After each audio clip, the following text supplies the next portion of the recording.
পক্ষ থেকে রচনা ব্যানার্জি তিনি এসে উপস্থিত হয়েছেন। অভ্যর্থনা মঞ্চে তাকে সাদর অভ্যর্থনা জানাই।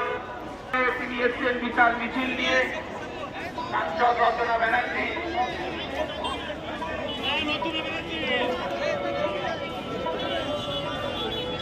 আপনারা মিছিলে যারা এসেছেন আস্তে আস্তে এগিয়ে যান।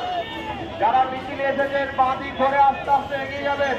মমতা বন্দ্যোপাধ্যায়ের সৈনিক, তৃণমূল কংগ্রেসের সৈনিক, আপনারা আস্তে আস্তে বাঁ দিক দিয়ে এগিয়ে যাবেন। আমাদের একের পর এক মিছিল আসছে, সেই মিছিলগুলো আসছে, মিছিলগুলোকে যেতে দিন। আমাদের এখানে উপস্থিত আছেন রাজ্যের অন্যতম মন্ত্রী মাননীয়